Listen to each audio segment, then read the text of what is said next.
Selamat pagi saudara-saudara yang saya kasih dalam Tuhan. Kita kembali datang kepada Tuhan dalam satu kebaktian khusus di pagi hari ini, yaitu merayakan kenaikan Tuhan kita Yesus Kristus.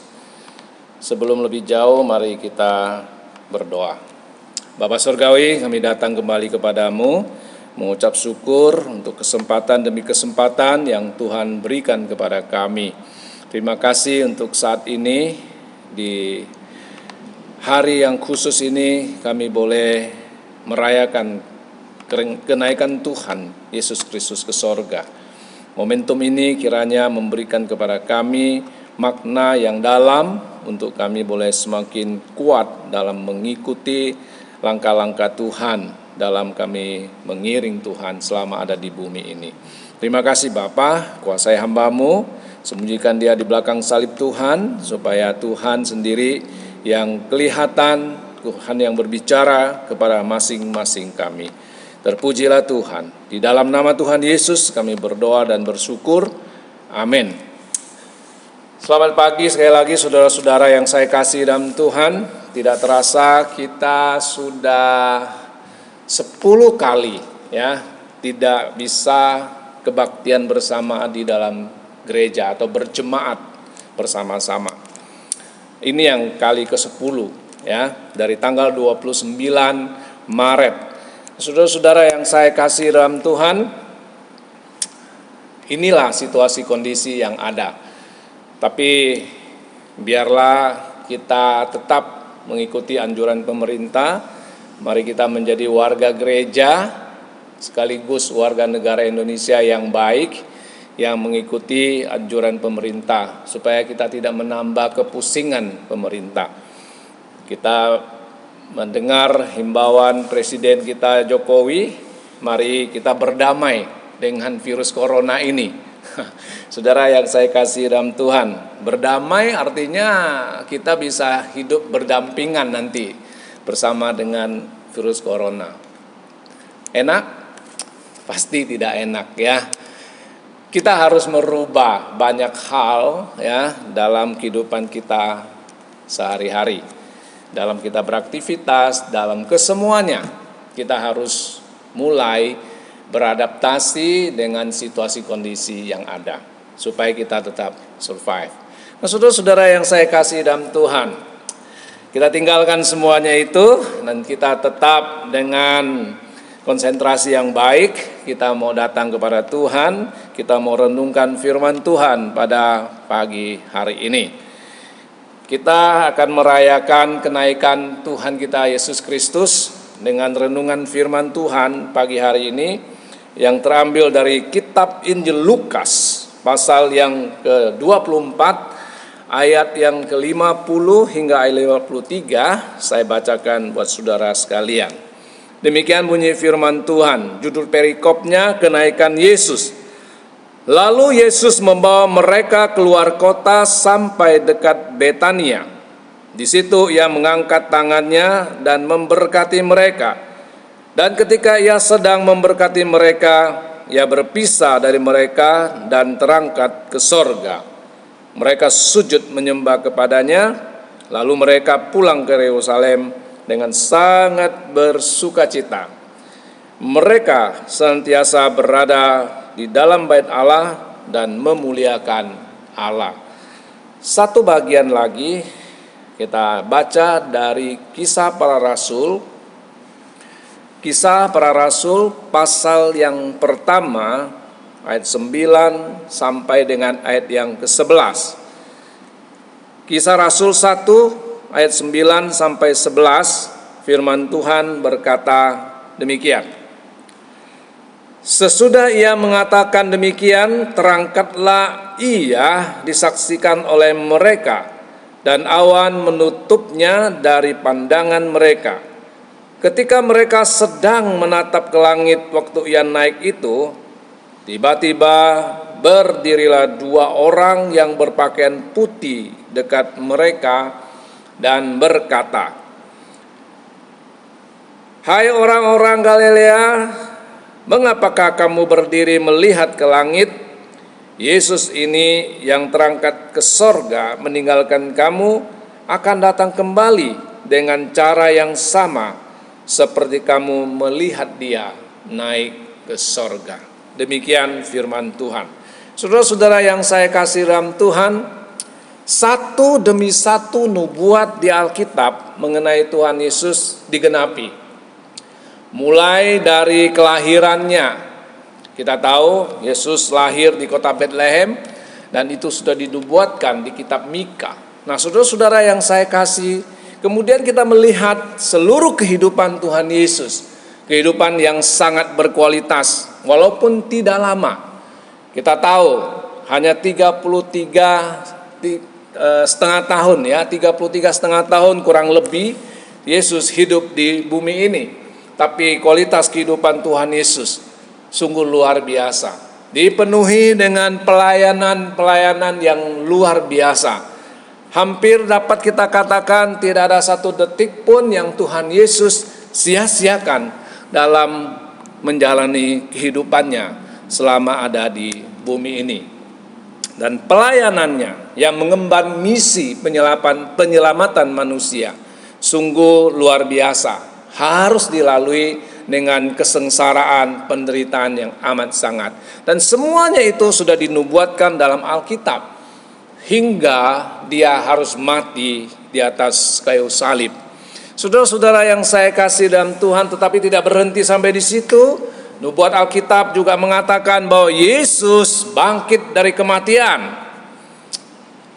Dan hari ini, satu lagi nubuat tentang Tuhan Yesus kita peringati, yaitu kenaikan dia ke sorga. Saudara-saudara yang saya kasih dalam Tuhan Yesus Kristus, Tuhan Yesus naik ke sorga, artinya dia dipermuliakan. Dia kembali ke sorga dengan kemenangan yang mutlak, kemenangan yang diperkenan oleh Allah Bapa. Kita masih ingat pada saat Tuhan Yesus di atas kayu salib, dia mengucapkan satu kalimat, tetelestai, semua sudah selesai. Dan hari ini, 2000 tahun yang silam, dia naik ke sorga, menyelesaikan semuanya. Nah, saudara-saudara yang saya kasihi, pada saat kita membaca nats-nats yang kita sudah baca tadi dari Lukas 24, Kisah Rasul pasal 1, apa yang kita pikirkan? Apa yang kita rasakan? Maksud saya suasana hati dari para murid. Saudara-saudara, tentu mereka sangat kagum. Alkitab tadi mencatat kepada kita bahwa mereka sampai melongo, ya. Mereka termangu-mangu melihat bagaimana Yesus naik ke sorga, ya. Mereka pasti kagum sekali. Luar biasa. Satu pemandangan yang belum pernah mereka lihat. Andai kata kita ada di sana waktu itu, saya pikir kita tidak jauh berbeda dengan murid-murid. Ya, kita juga akan bengong. Ya, bahasa sekarang mungkin kita bengong, saudara ya.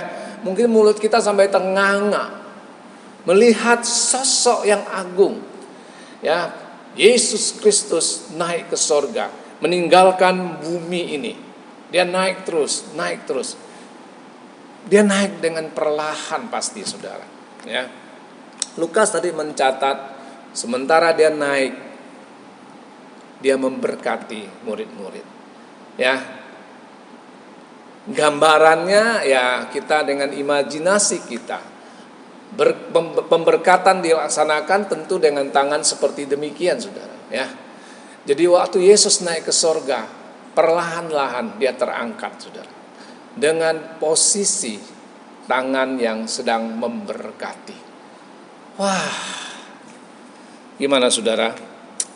Kagum sekali pasti, ya. Saudara-saudara yang saya kasih dalam Tuhan, ada lagi perasaan yang berkecamuk pastinya. Sekarang mereka sadar bahwa Yesus, Tuhan, Sang Guru yang baik, yang kalau ada bersama dengan dia, segala masalah teratasi. hampir dapat dikatakan tidak ada sesuatu yang bisa membahayakan mereka. Sekarang ini sudah tidak ada. Gimana perasaannya? Pasti juga merasa kehilangan, saudara ya. Saudara-saudara yang saya kasih dalam Tuhan, mungkin masih ada 1001 perasaan yang ada dalam benak, pikiran murid-murid, yang ada dalam hati mereka. Dan mari kita coba masuk ya ke dalam perasaan mereka, ke dalam hati mereka. Saudara-saudara yang saya kasih dalam Tuhan, hari ini melalui peristiwa kenaikan Tuhan Yesus ke sorga, kita belajar beberapa makna. Di antaranya yang pertama, saudara, kenaikan Tuhan Yesus Kristus ke sorga adalah penggenapan yang sempurna dari pemuliaannya. Nah, kenapa dikatakan demikian, saudara? Kita tadi sudah mengatakan nubuat Alkitab ya sudah mencatat semuanya bahwa Yesus harus lahir ke dunia ini. Nah, pada saat Yesus lahir, kita tahu bahwa Yesus meninggalkan sorga, tempat yang begitu mulia. Nah, sekarang waktu Yesus naik ke sorga, berarti Tuhan Yesus kembali pada kemuliaan asalnya. Dia tinggalkan segala kemuliaan, segala hormat, datang ke dunia ini. Nah, sekarang dia yang datang dari sorga kembali lagi ke sorga. Ini suatu penggenapan kemuliaan yang luar biasa, ya, yang sempurna. Saudara-saudara yang saya kasih dalam Tuhan. Kemudian lebih jauh lagi, waktu Yesus naik ke sorga, Yesus dimuliakan. Itu seperti seorang panglima perang yang pulang dari medan peperangan membawa satu kemenangan yang luar biasa. Bisa dibayangkan kalau seperti itu disambut apa enggak? Pasti disambut dengan sangat meriah sekali. Seluruh negara, ya, rakyat yang ada akan menyambutnya dengan gegap gempita, dengan sukacita. Kebayang enggak, saudara? Waktu misalnya tim kesebelasan satu klub sepak bola ya pulang setelah memenangkan pertandingan, mendapatkan piala, dia pulang ke negaranya seperti apa, saudara? Wah, disambut luar biasa. Belum sempat turun dari pesawat aja sudah nggak tahu bagaimana itu, saudara ya. Bayangkan, saudara. Nah, sekarang Tuhan Yesus dia sudah memenangkan semuanya, ya. Maka di dalam Yohanes pasal 16 ayat 33 itu dikatakan bahwa dia sudah mengalahkan dunia ini. Ya, dia sudah menang. Dan dia sekarang naik ke surga. Dia pulang ke tempat asalnya. Jadi seperti seorang pemenang, ya. Seorang panglima perang yang kembali dari medan peperangan dan membawa kabar kemenangan yang luar biasa. Seperti itulah Yesus waktu dia naik ke sorga untuk memberikan sesuatu yang luar biasa seperti ini. Ada pemuliaan yang dikatakan. Nah, kalau kita baca di dalam Mazmur 24, di situ ada satu gambaran, saudara. Mazmur 24 ya, ayat yang ke-7 sampai ayat yang ke-10, firman Tuhan berkata demikian, ya. Angkatlah kepalamu, hai pintu-pintu gerbang, dan terangkatlah kamu, hai pintu-pintu yang berabad-abad, supaya masuk Raja kemuliaan. Wow, saudara, ya. Ada satu kondisi di mana pintu-pintu gerbang itu tertutup, saudara. Dan itu sudah berabad-abad. Pemazmur menggambarkannya seperti itu, ya. Dan ini harus dibuka. Kenapa? Karena Raja kemuliaan akan masuk. Raja kemuliaan akan datang. Dan ini digambarkan seperti waktu Yesus naik ke sorga. Saudara-saudara, kemudian ayat 8. Siapakah itu Raja kemuliaan? Tuhan, jaya dan perkasa. Tuhan perkasa dalam peperangan. Ayat 9. Angkatlah kepalamu, hai pintu-pintu gerbang, dan terangkatlah kamu, hai pintu-pintu yang berabad-abad, supaya masuk Raja kemuliaan. Siapakah dia itu Raja kemuliaan? Tuhan semesta alam. Dialah Raja kemuliaan. Saudara yang saya kasih, saya katakan makna yang pertama dari kenaikan Tuhan Yesus ke sorga adalah penggenapan yang sempurna dari pemuliaannya. Dan kita lihat semuanya itu. Kenapa bisa? Karena Yesus Kristus sudah memenangkan semuanya. Itu yang pertama. Yang kedua, kenaikan Tuhan Yesus Kristus ke sorga itu memberitahukan kepada kita bahwa kematiannya di atas kayu salib dan kebangkitannya merupakan gerbang untuk setiap orang percaya mendapatkan keselamatan. Dan kenaikannya ke sorga membuat yang pertama akses jalan kembali ke sorga. Wah, ini penting sekali, saudara. Ya, Yesus yang datang dari sorga ke dunia ini, sekarang dia kembali lagi ke sorga. Ya, dia membuat akses jalan itu. Ya, Yesus sendiri berkata dalam Yohanes pasal 14 ayat 6. Apa yang dikatakan Yohanes 14 ayat 6, saudara? Saudara pasti sudah hafal bagian ini. Yohanes 14 ayat 6 berkata, kata Yesus kepadanya, akulah jalan dan kebenaran dan hidup. Tidak ada seorang pun yang datang kepada Bapa kalau tidak melalui aku. Aku adalah jalan, kata Tuhan Yesus. Jadi waktu dia naik ke sorga, Yesus membuka akses jalan ini untuk kita bisa kembali ke sorga. Kita sering kali mendengar, ya, kalau ada orang yang sudah pernah pergi ke suatu tempat atau datang dari suatu tempat dan dia mau ke tempat itu lagi, kita pasti nggak perlu ragu, ya.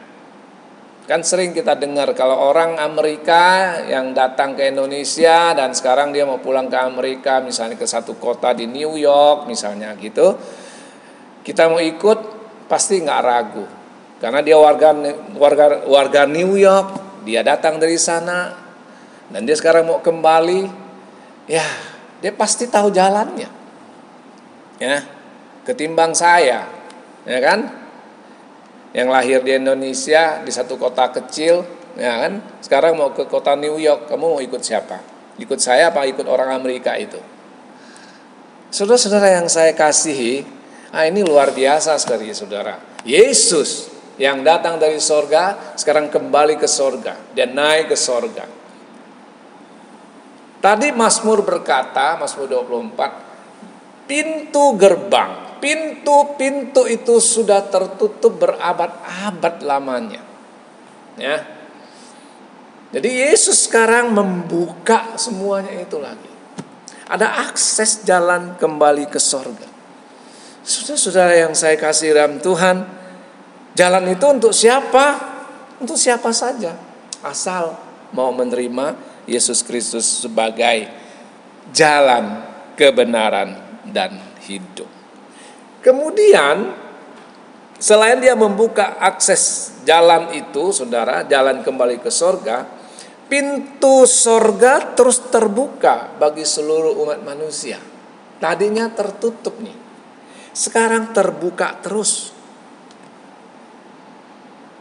Ya, pintu surga itu tidak pernah ditutup lagi, saudara.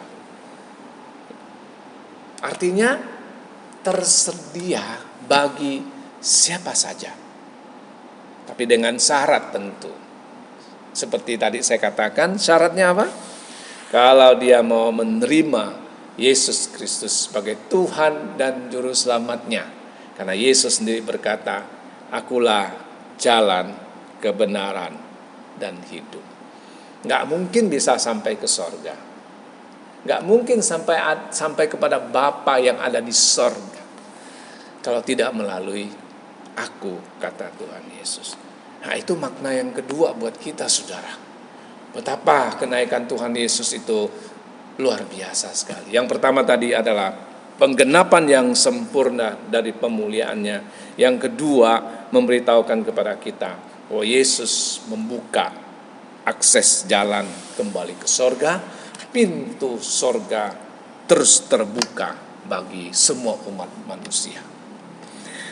Yang ketiga, kenaikan Tuhan Yesus ke sorga adalah bukti kasih Allah kepada kita. Karena Ia pergi menyediakan tempat untuk kita. Wah, saudara yang saya kasih dalam Tuhan, ini indah sekali, saudara. Kita orang-orang yang percaya kepada Tuhan Yesus Kristus mendapatkan jaminan yang luar biasa, memberikan kepada kita pengharapan yang luar biasa. Hidup di dunia ini di tengah-tengah penderitaan dan kesengsaraan, ketakutan yang amat sangat, lebih-lebih lagi di tengah-tengah pandemi COVID-19, saudara. Oh saudara, bagi kita orang-orang yang percaya kepada Tuhan Yesus Kristus, kita memiliki pengharapan yang lebih dari apapun juga. Yesus naik ke sorga, Dia menyediakan tempat bagi kita. Yohanes pasal 14 ayat 1-3 firman Tuhan kembali berkata kepada kita, janganlah gelisah hatimu, percayalah kepada Allah, percayalah juga kepadaku. Di rumah Bapakku banyak tempat tinggal. Jika tidak demikian, tentu aku mengatakannya kepadamu. Sebab aku pergi ke situ untuk menyediakan tempat bagimu. Dan apabila aku telah pergi ke situ dan telah menyediakan tempat bagimu, aku akan datang kembali dan membawa kamu ke tempatku, supaya di tempat di mana aku berada, kamu pun berada. Itulah isi hati Tuhan. Tuhan Yesus mau Dia ada di mana, kita pun ada di situ. Jadi Yesus ada di sorga, kita pun harusnya ada di sorga. Nah, saudara-saudara yang saya kasih, itu makna yang indah, bukan? Mari tumbuhkan pengharapan itu terus dalam hidup kita. Apapun yang terjadi di dunia ini, itu semuanya bersifat sementara, ya. Tapi pengharapan yang ada di dalam Tuhan kita Yesus Kristus itu bersifat kekal bagi kita sekalian. Yang keempat, saudara, kenaikan Tuhan Yesus ke sorga untuk menjadi imam besar bagi kita. Oh, saudara yang saya kasih dalam Tuhan, pada masa perjanjian lama, saudara, imam besar, imam-imam yang ada itu semua adalah imam-imam atau imam besar yang masih ada cacat, ya. Sebelum mereka datang menghadap Allah untuk umat, mereka harus membersihkan diri. Mereka harus memotong korban untuk diri sendiri supaya tidak bercacat lagi di hadapan Tuhan. Tetapi Yesus Kristus, Dia adalah imam besar yang sempurna. Dia mengorbankan dirinya sendiri untuk kita. Sekarang Dia naik ke sorga. Dia menjadi imam besar yang sempurna bagi kita sekalian. Saudara, kita baca di dalam Ibrani pasal 4 ayat 14-16. Di situ jelas sekali kembali memberitahukan kepada kita. Mari kita baca, saudara. Ibrani 4 ayat 14-16. Saya dengan cepat saja membacakannya buat saudara sekalian. Demikian firman Tuhan, Ibrani 4 ayat 14, karena kita sekarang mempunyai imam besar agung yang telah melintasi semua langit, yaitu Yesus, anak Allah. Baiklah kita teguh berpegang pada pengakuan iman kita. Sebab imam besar yang kita punya bukanlah imam besar yang tidak dapat turut merasakan kelemahan-kelemahan kita. Sebaliknya sama dengan kita. Ia telah dicobai, hanya tidak berbuat dosa. Sebab itu marilah kita dengan penuh keberanian menghampiri tata kasih karunia, supaya kita menerima rahmat dan menemukan kasih karunia untuk mendapatkan pertolongan kita pada waktunya. Yesus menjadi imam besar bagi kita, dan itu diteguhkan dengan kenaikannya ke sorga. Tidak hanya itu, saudara. Ibrani pasal 7 kembali mencatat buat kita bahwa Yesus juga adalah pengantara bagi kita sekalian. Di dalam Ibrani pasal 7 ayat 24 dan 25, saudara, firman Tuhan memberitahukan kepada kita, demikian bunyinya. Ibrani 7 ayat 24, tetapi karena ia telah selama-lamanya imamatnya tidak dapat beralih kepada orang lain. Ayat 25, karena itu ia sanggup juga menyelamatkan dengan sempurna semua orang yang oleh dia datang kepada Allah. Sebab ia hidup senantiasa untuk menjadi pengantara mereka, menjadi pengantara kita. Sungguh indah sekali, saudara. Jadi makna kenaikan Tuhan Yesus ke sorga itu sangat luar biasa sekali, dan semua itu diteguhkan dengan kenaikan Tuhan Yesus di sorga. Tadi saya sudah katakan di awal bahwa Yesus naik ke sorga, itu berarti apapun yang Tuhan Yesus lakukan, misi yang dia kerjakan, semua diperkenan oleh Allah Bapa. Tidak berhenti sampai di situ. Kenaikan Tuhan Yesus ke sorga juga menyatakan bahwa ia menjadi pembela kita. Dan saudara-saudara yang saya kasih, kita lihat satu bagian Alkitab di dalam Roma pasal 8 ayat 34. Apa yang dikatakan oleh firman Tuhan? Roma 8 ayat 34, firman Tuhan berkata, Kristus Yesus yang telah mati, bahkan lebih lagi yang telah bangkit, yang juga duduk di sebelah kanan Allah, yang malah menjadi pembela bagi kita. Saudara-saudara yang saya kasih dalam Tuhan, apa yang kita takutkan? Apa yang membuat kita khawatir? Kita punya imam besar yang sempurna, kita punya pengantara yang ajaib, yang luar biasa. Dia menjadi mediator bagi kita, dia yang memediasi kita, dan dia juga menjadi pembela kita. Saudara, sekali lagi, semua itu diteguhkan dengan Yesus naik ke sorga. Yang terakhir, yang kelima, saudara-saudara yang saya kasih dalam Tuhan, kenaikan Tuhan Yesus ke sorga adalah bukti kasih Allah kepada kita, orang-orang yang percaya kepadanya. Karena era kemanusiaan Tuhan Yesus sudah berakhir dalam keterbatasan kehadirannya. Kita sadar bahwa waktu Yesus sebagai manusia hadir di tengah-tengah dunia ini, ya, dia ada bersama dengan murid-murid, bersama-sama dengan orang pada zamannya, dia terbatas kehadirannya, saudara. Waktu dia ada di Yerusalem, dia tidak ada di Bethlehem. Waktu dia ada di Galilea, dia tidak ada di Betania.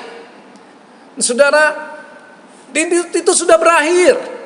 Waktu dia naik ke sorga, era kemanusiaan Yesus Kristus sudah berakhir dalam keterbatasan kehadirannya, dan segera akan dimulai. Karena waktu Yesus naik ke sorga, dia berkata, ada lebih baik aku pergi, artinya naik ke sorga.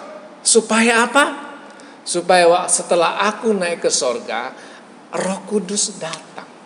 Yesus naik ke sorga, dia mengutus Roh Kudus untuk kita.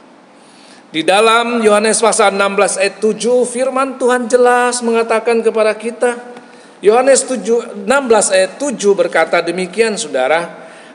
Namun benar yang kukatakan ini kepadamu adalah lebih berguna bagi kamu jika aku pergi. Sebab jikalau aku tidak pergi, penghibur itu tidak akan datang kepadamu. Tetapi jikalau aku pergi, aku mengutus dia kepadamu. Tuhan Yesus sedang berbicara tentang apa? Roh Kudus yang akan diutusnya kepada kita. Dan kita tahu 10 hari setelah kenaikan Tuhan Yesus ke sorga, Roh Kudus datang. Nah, saudara yang saya kasih dalam Tuhan, segera dimulainya era Allah Roh Kudus yang sudah tak terbatas oleh ruang dan waktu. Dan untuk apa? Untuk menyertai kita, orang-orang yang percaya kepadanya. Yohanes pasal 14 ayat 18 berkata, Aku tidak akan meninggalkan kamu sebagai yatim piatu. Aku datang kepadamu. Saudara yang saya kasih, Yesus datang kembali, tapi dalam pribadi Allah Roh Kudus. Ayat 16-nya dikatakan, Aku akan minta kepada Bapa, dan Dia akan memberikan kepadamu seorang penolong yang lain, supaya Ia menyertai kamu sampai kapan? Sampai selama-lamanya. Siapa penolong itu? Roh Kudus. Nah, saudara-saudara yang saya kasih dalam Tuhan, itulah beberapa makna dari kenaikan Tuhan Yesus Kristus ke sorga bagi kita. Biarlah momentum kenaikan Tuhan Yesus ke sorga tahun ini kita dapatkan maknanya untuk kita, bagaimana membangun iman kita, bagaimana kita bisa survive terus dalam menjalani kehidupan kita sebagai orang-orang percaya. Saudara-saudara yang saya kasih dalam Tuhan, kiranya Tuhan memberkati kita semua dengan momentum kenaikan Tuhan kita Yesus Kristus ke sorga ini. Kita boleh semakin taat, semakin setia kepada Dia, dan siap untuk menjadi saksi Tuhan dimanapun dan kapanpun, apapun situasi kondisinya. Mari kita kembali berdoa. Bapa Surgawi, terima kasih untuk firman-Mu yang sudah kami renungkan bersama. Biarlah Tuhan Engkau memberkatinya dan menyempurnakannya bagi kami sekalian, sehingga firman Tuhan yang sudah Engkau sempurnakan ini termaterai dalam hati pikiran setiap kami, dan mampukanlah kami untuk melakukannya dalam kehidupan keseharian kami, sehingga sungguh-sungguh Tuhan, seluruh kehidupan kami boleh memuliakan nama Tuhan.